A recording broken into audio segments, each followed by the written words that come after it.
할렐루야. 에스겔 44장 말씀 함께 나누겠습니다. 에스겔서 에스겔서도 마무리가 되어 가는데 이스라엘 회복을 얘기하시면서 특별히 성소의 회복을 말씀하십니다. 성소의 회복은 이스라엘 나라가 정치적이나 국가적으로 영토나 지역을 회복하는 것뿐만 아니라 하나님과의 관계를 회복하고 특별히 예배 처소를 회복하는 것을 말씀하고 있습니다. 여러분, 우리가 먹고 마시고 사는 것도 건강해지고 살기 좋아지면 좋겠지만 더더욱 좋아져야 될 것이 뭐냐? 하나님과의 관계고 하나님 앞에 예배하는 것들이 더욱 살아나야 한다라는 겁니다. 우리가 눈을 감으면 세상에 잡다한 것들이 헛된 것들이 보이는 것이 아니고 우리가 마음을 다하고 하나님을 바라보면 하나님 우리와 함께 하시는 것들을 느끼고 예배의 기쁨이 회복되어야 될 줄 믿습니다. 그래서 예배를 잊어버리고 기도를 잊어버리고 하나님 앞에 나왔을 때 하나님과의 관계가 생각이 잘 나지 않는 것, 그것이 가장 불쌍하고 안타까운 상황이다.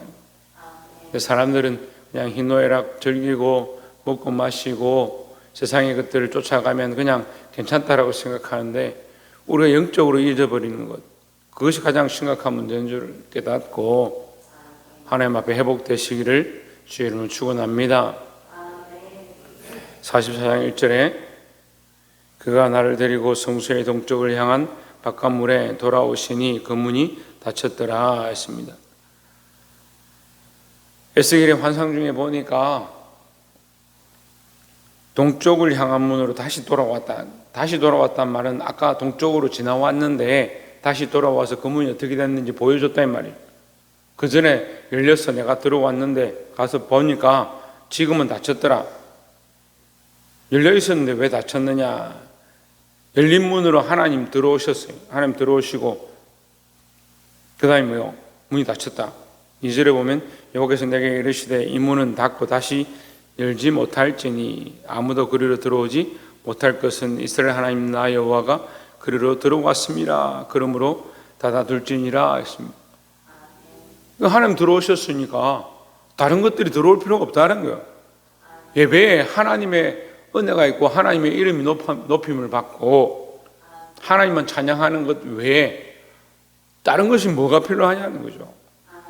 근데 우리는 다른 것들을 자꾸 높이고 다른 것들을 자꾸 찬양합니다. 저 같은 분 설교를 이렇게 우연찮게 보니까 처음에는 참 좋은 얘기를 하는 것처럼 이렇게 하는데 다른 걸 얘기하는 거예요. 건강을 얘기하는 거예요.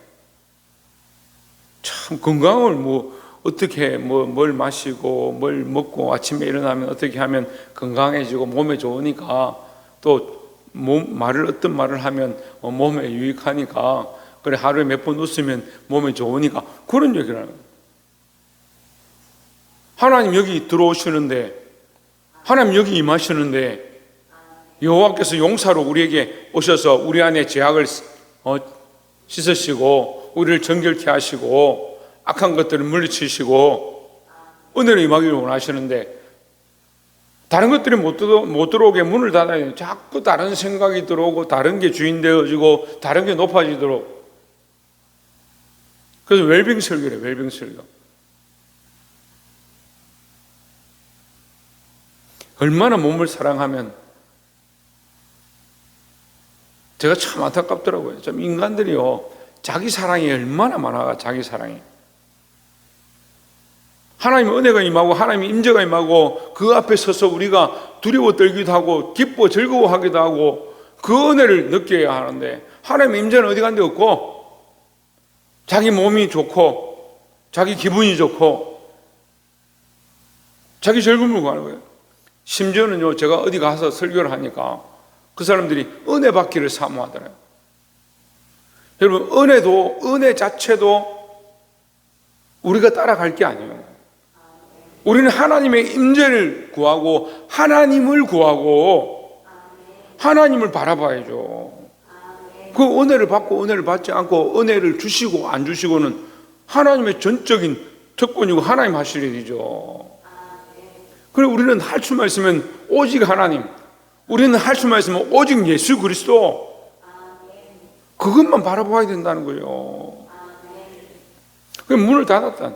하나님이 임재가 있고 하나님이 거기 들어오시고 동쪽 문을 닫았다. 다른 것은 들어올 수 없다는 거죠.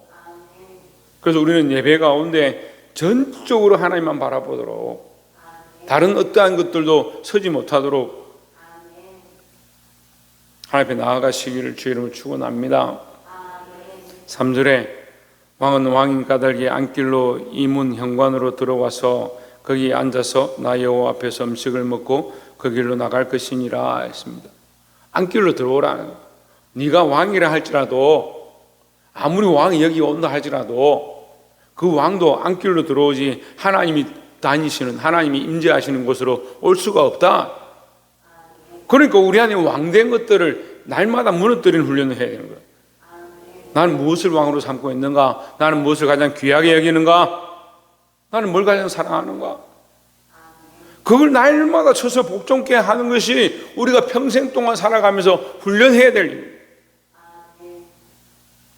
그걸 훈련하지 않고 자꾸 나는 하나님 사랑합니다, 하나님 예배합니다 하지만 왕이 너무 내 안에 왕이 너무 많은 거예요. 내 속에 내가 너무 많고 내 속에 주인이 너무 많고, 그러니까 하나님의 임재가, 하나님의 역사가, 하나님 살아계심이 자꾸 희미해져가요. 여러분, 오늘 이 에스겔을 통해서 이스라엘에게 예배의 회복 가운데 하나님만 바라보라, 하나님만 왕이시라는 것을 가르쳐주는 것처럼 우리도 우리 삶에 하나님만 바라보고 하나님만 예배하고 하나님과의 이 관계를 회복할 수 있는 저와 여러분 되시기를 주의 이름으로 축원합니다. 두 번째 나눌 말씀은 9절에 주 여호와께서 이같이 말씀하셨느니라. 이스라엘 족속 중에 있는 이방인 중에 마음과 몸의 할례를 받지 아니한 이방인은 내 성소에 들어오지 못하리라 했습니다. 자, 이 44장에서요, 세 가지 이게 단락으로 볼 수가 있는데, 하나님의 임재, 첫 번째 하나님의 임재, 두 번째는 뭐냐? 이방인에 대해서 얘기하는 거예요. 이방인에 대해서 얘기하는데, 우리의 상식, 이 유대인들의 상식은 이방인들은 성소에 들어오면 안 된다, 그렇게 생각하는데 성경이 뭐라고 하냐? 마음과 몸의 할례를 받지 아니하는 이방인. 너희가 생각하는 이방인이 들어오지 못하는 게 아니고 마음과 몸의 할례를 받지 못한 이방인이 못 들어온다 이 말이에요. 그럼 반대로 얘기하면요, 유대인이라 할지라도 마음과 몸의 할례를 받지 아니하면 그것도 부정하다 이 말이에요. 하나님 철저하게 뭐라고 말씀하시냐? 분별하라, 구별하라, 거룩히 하라, 성별하라. 하나님 전이 거룩하고 내가 거룩하고 하나님 임하는 것이 거룩하니까 너희도 거룩하라는 거예요. 그래서 뭐 하라고 합니까? 마음과 몸의 할례를 받아라. 너희 더러운 세상의 찢기들, 육체를 사랑하는 모양들을 잘라내버려라.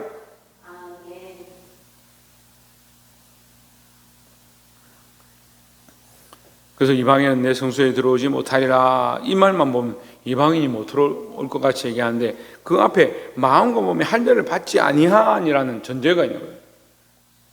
그래서 마음과 몸, 우리의 마음을 잘라내야 돼요. 우리의 육체 또한 삶으로 잘라내야 된다는 거예요. 어떤 분들은 예배를 드리고 나면 내가 이렇게 살면 안 되겠구나, 말씀대로 살아야겠구나, 그 생각은 그렇게 합니다. 근데 삶은 가면요 안 하는 거예요. 삶은 똑같은 거예요. 왜 그렇습니까? 마음은 할례를 받는지 모르겠는데 돌아가면 육체를 바꾸지 않는 거예요. 그 마음의 할례를 받았으면 삶의 육체의 모양을 잘라내야 마음과 몸이 같이 정결해지는 거죠. 그럼 육체가 더러워져 있으니까 마음은 정결하게 했는데 육체의 삶에 돌아가면 어때요? 또 더러워지고. 그리고 또 예배하러 오면 여전히 뭡니까? 여전히 그 육체의 메인 더러움 때문에 하나님 앞에 나아가는 게 어려운 거예요. 마음을 정결케 하고 몸을 정결케 하고 생각을 정결케 하고 삶의 전반을 하나님 앞에 정결함으로 나아가시기를 주의 이름으로 축원합니다. 그런데 또한 그것 또한 우리가 하는 것이 아니다는 거예요. 우리가 할 수 있는 것이 아니다. 어떻게 정결하게 합니까? 어떻게 잘라냅니까? 내가 잘라낼 수 있는 게 아니에요. 그리스도의 피로 정결케 하고 이 앞에 번제로 드려짐으로 정결케 하고 10절에 이스라엘 족속이 그릇 행하여 나를 떠날 때에 레위 사람도 그릇 행하여 그 우상을 따라 나를 멀리 떠났으니 그 죄악을 담당하리라. 11절에 그러나 그들이 내 성소에서 수종들어 성전문을 맡을 것이며 성전에서 수종들어 백성의 번제의 희생물과 다른 희생물을 잡아 백성 앞에 서서 수종들게 되리라 했습니다. 자, 수종들게 되리라. 그러면 수종을 못 들었다는 거죠. 그 제사를 드리지 못했다는 거죠. 이 직분을 감당하지 못했다는 거죠. 왜 그렇습니까? 성전이 폐해지고 성소가 무너지고 그랬으니까 너희의 직분을 감당할 수 없었다 이 말이에요. 네, 여러분 우리가 이 예배할 수 있는 것, 이 성전이 있는 것, 기도하러 올 수 있는 것, 이거 얼마나 은혜입니까? 우리가 만약에 이 성전이 폐해지고 전쟁이 나서 여기가 문을 닫게 되고 그렇게 하면 어디 가서 기도할 수 있겠어요? 우리가 여기 나와서 예배할 수 있고 하나님 만날 수 있는 게 참 은혜다라는 거죠. 수종 들게 되리라, 회복을 얘기하는 거죠. 근데 회복은 어디에 있습니까? 용서에 있습니다. 내가 너희를 사하고 용서하고 내가 너희를 회복케 할 것이다 라는 거죠. 근데 그 앞에 뭐라고요? 성별하고 구별하라.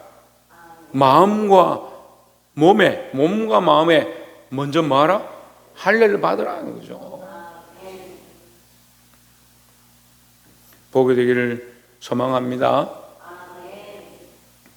마지막 세 번째로 19절에 그들이 바깥들 백성에게로 나갈 때는 수종드는 옷을 벗어 거룩한 방에 두고 다른 옷을 입을지니 이는 그 옷으로 백성을 거룩하게 할까 함이라 했습니다. 제사장들이 이 성전 안에서 짐승을 잡고 번제를 드리고 죄를 사는 속죄의 일을 행한 뒤에 백성 앞에 설 때는 그 옷을 벗어놓고 다른 옷을 입으라는 거예요. 왜 그렇게 하느냐? 왜 그렇게 하느냐? 우리가 이렇게 고민해 볼 수 있습니다.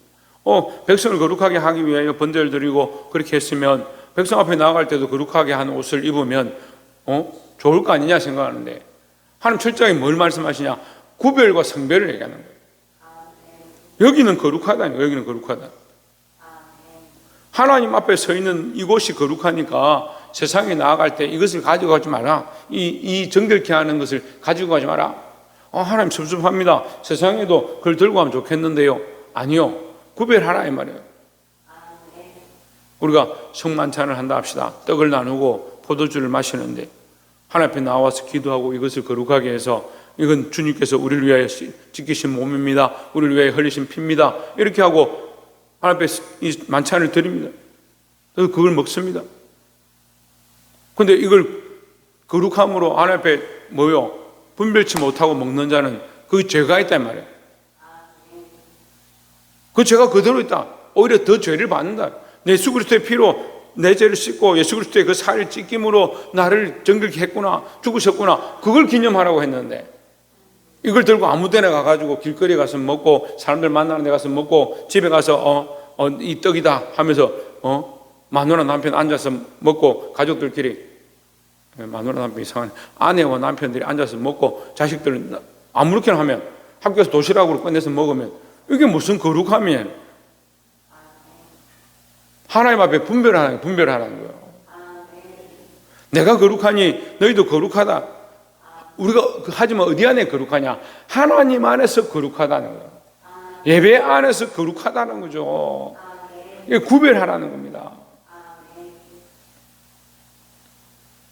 말씀을 맺겠습니다. 사랑하는 성도 여러분, 하나님 거룩하시고 그 예배가 거룩하고 성전이 거룩하고 우리가 하나님 앞에 특별히 이 부여받은 직분들이 거룩하니까 이 거룩함을 알고 하나님 앞에 나와서 구별된 삶으로 거룩하게 사시기를 주의 이름으로 축원합니다. 특별히 하나님만 예배를 통하여 하나님만 말씀을 통하여 하나님만 기도를 통하여 하나님만 그리스도의 이름만 높임을 받을 수 있도록 우리가 이것을 기억해야 된다는 거죠. 다른 어떠한 것들이 왕이 되지 않도록 우리 안에 왕 되어진 것, 우리 안에 높아진 것, 이 마음과 우리 몸에 할례 받고 더럽고 추한 것, 구별되지 못한 것 잘라낼 수 있는 그런 삶으로 나아가시기를 주의 이름으로 축원합니다. 기도하겠습니다.